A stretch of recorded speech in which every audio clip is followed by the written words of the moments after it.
Olá pessoal, vamos dar continuidade aqui com a nossa modelagem de vasos, né, do exercício de aula. Então vamos começar aqui importando o nosso vaso para viewport do Blender. A gente deleta o cubo, entra na visão frontal, vai aqui em Add, Image, Background e seleciona onde está a nossa imagem, né? No caso aqui, exercício de aula 1, está aqui. Eu venho aqui nas propriedades da imagem, faço aqui o alfa, né, para utilizar o alfa, e diminuo aqui a opacidade, né, dela para ficar mais transparente. Seleciono a minha imagem, faço a escala do tamanho que eu quero, e aqui, como eu vou modelar esse vaso aqui, eu puxo o centro dele aqui para o eixo Z, para facilitar a nossa vida, né? Pois bem, na aula passada a gente trabalhou com primitiva, ou seja, a gente vinha, colocava aqui um objeto, né, um sólido aqui, um cilindro, e agora a gente vai trabalhar com outra maneira, que é fazer por curvas. Então a gente vem aqui em Add, Curve e Path, que é a trilha.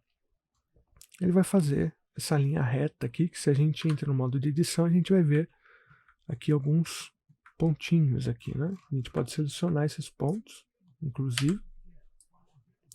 E quando a gente puxa, a gente vê que vai sair essa curva aqui, né? E com essa curva a gente poderia fazer a extrusão, puxando, deixando a curva bem no sentido aqui do objeto. Só que eu, pessoalmente, acho que isso demora mais para fazer, assim. Então, eu acho melhor fazer o seguinte. Eu seleciono tudo isso daqui, toda a nossa trilha aqui, clico com o botão direito, eu venho aqui em Set Spline Type, né, o tipo de spline, de curvas, digamos assim, que eu quero trabalhar, e eu venho aqui em Poly, de polígonos. Agora o que vai acontecer aqui? Quando eu clicar e arrastar, vai sumir aquela curva e vai ficar só o ponto aqui com os ângulos retos, né? Facilita a nossa vida para modelar. Então vamos fazer o seguinte, eu vou trazer esse primeiro ponto aqui para o centro, a gente já tem 4 pontos, né, aqui. E agora eu vou puxando os outros aqui para fazer a silhueta do nosso vaso aqui, né? Mais ou menos aqui no tamanho correto aqui, né, na linha. E aqui, por exemplo, acabou aqui, né? Então, para continuar, o que eu vou fazer? Vou clicar com o botão direito, ou eu venho aqui em Extrude. Vou fazer uma extrusão desse ponto. Botão direito, Extrude Curve and Move. E aqui, ó, na hora que eu clico, ele já vai puxando para onde eu quero. Aí eu clico com o botão esquerdo de novo, ele para. Já criou mais um.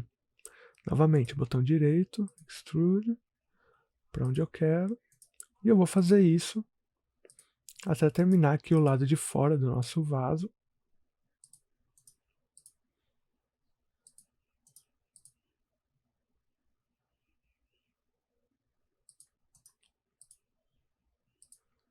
E é o seguinte, pessoal, a gente precisa fazer a parte interna também, né?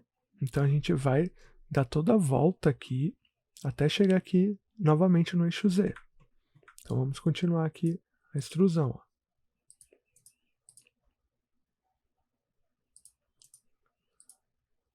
Não precisa seguir totalmente cada ponto que você colocou do lado direito, por exemplo, ir para o lado esquerdo. Mas é interessante você tentar manter mais ou menos a curvatura, né?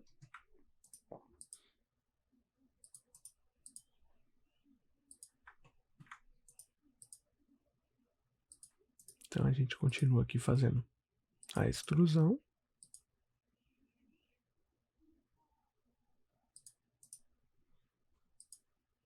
E a gente termina aqui no eixo Z. Mais ou menos aqui na linha do outro ponto. Se a gente entra aqui na perspectiva, a gente vai ver então que a gente tem a nossa linha aqui, né? Ó, quando a gente entra em objeto, tá aqui a nossa linha.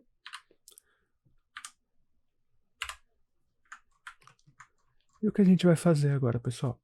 A gente vem aqui no modo de objeto, vem na engrenagem do modificador, na chave inglesa, e a gente vai adicionar o modificador screw aqui, que é o que tem esse parafuso, né? Essa hélice aqui. A gente clica nele e reparem o que vai acontecer aqui quando a gente clicar. Ó.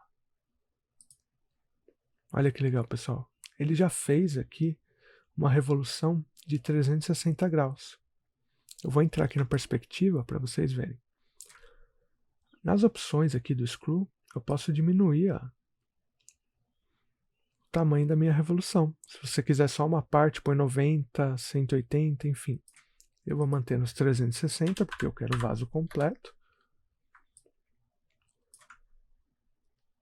Eu posso, aqui ó, entrando aqui no modo de edição ou no próprio modo de objeto, eu posso diminuir aqui o tanto de passos que eu quero, né? Se eu colocar 3, vai ficar um vaso bem triangular, digamos assim. Eu vou manter aqui nos 16. Tá ok. Agora, vamos fazer o seguinte, ó. A gente vai tentar aplicar esse modificador screw ao nosso vaso aqui. Na hora que eu clicar em aplicar, ele vai dar um erro aqui, ó. Que a gente tem que transformar a curva em malha para poder aplicar esse modificador. Para fazer isso, a gente clica com o botão direito em cima do nosso objeto, vem aqui em Convert to Mesh, converter para malha. Podem ver aqui, ó, Mesh, curva para curva de malha e malha para curva. A gente está no malha para curva. Notem que na hora que a gente fez, que a gente converteu, ele já aplicou automaticamente o nosso modificador. Então, quando eu entro aqui, agora no modo de edição, podem ver que está tudo certinho aqui. A nossa trilha já virou uma malha, né? Deixou de ser uma curva ali, já virou um objeto de malha aqui, que pode ser modificado, enfim. E a gente tem o nosso vaso pronto aqui. Agora, se eu quiser deixar esse vaso mais redondinho, eu vou ter que aplicar novamente, né, o nosso modificador de divisão de superfície. Ou vem aqui, dou um smooth. Pode ver que nesse caso, quando a gente trabalha, não acontece nada. Quando a gente trabalha com curvas que foram convertidas. Então a gente tem que aplicar realmente a subdivisão à força, assim, digamos. Então a gente vem aqui em Subdivision Surface. Uma vez só que eu apliquei, para mim já está ok. Ó. Já criou bastante curvatura, deixou bastante liso em vista do que era. Eu vou aplicar sempre no modo de objeto. E agora quando eu volto na edição, já tenho aqui os meus polígonos colocados aqui.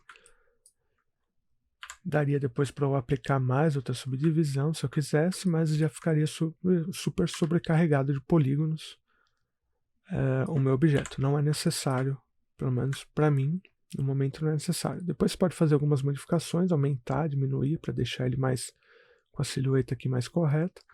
Mas esse é um modo, então, da gente trabalhar com os objetos utilizando curvas.